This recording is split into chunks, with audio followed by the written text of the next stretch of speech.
Hello, friends. Thanks for tuning in to today's House to House.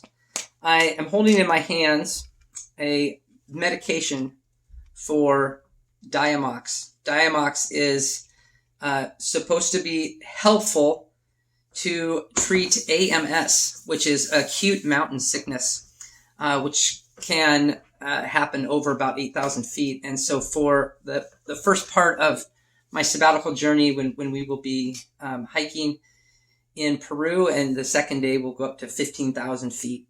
I've had some issues with altitude in the past, so I wanted to get this. What was interesting is it's a prescription medication, but I never talked directly to a doctor.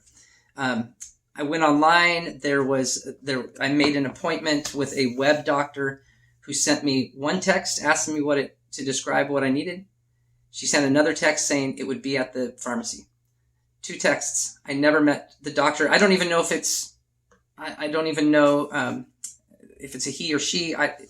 It just came. Within 2 hours, I was at the pharmacy and I was picking this up. My hope is that it's not that easy to get some medications. But in any case, it was interesting to me in light of Jeff's message on Sunday about ask and you shall receive. Just put it out there, and the difference here. The first is just ask boldly and see what happens. I didn't expect it to happen that quickly, and it did. And sometimes God works that way. Sometimes it takes a lot longer. The way it was unlike the way prayer works, I think, with God, is that prayer is meant to as much to allow us to know God's heart more. And for God to be in relationship to us, for God to become more and more personal.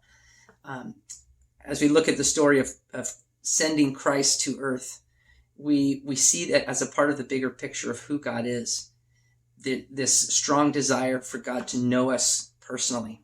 And prayer is supposed to allow us to be aware of that and enter into that and get this sense that God is with us, and to have this ongoing relationship with Christ.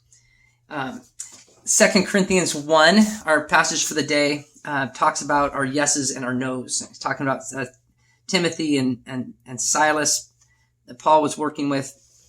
And he said in the 20th verse, is, no matter how many promises God has made, they are all yes in Christ. Jesus coming and Christ being God's manifestation of in this world.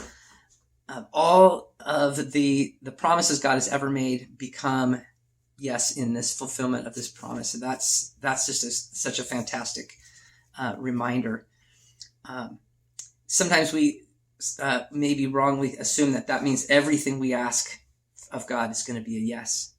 But the yes is to fulfill the promise that God will give us life abundant. And not all of the prayers we ask for, if we're honest. And oftentimes as we look back on the prayers we've prayed many years before and realize the things that we seek, we're not seeking life in the best way. God knows that ultimately the yes will be for us to know life and to know God better, not just as a face in the clouds, like this doctor was for me.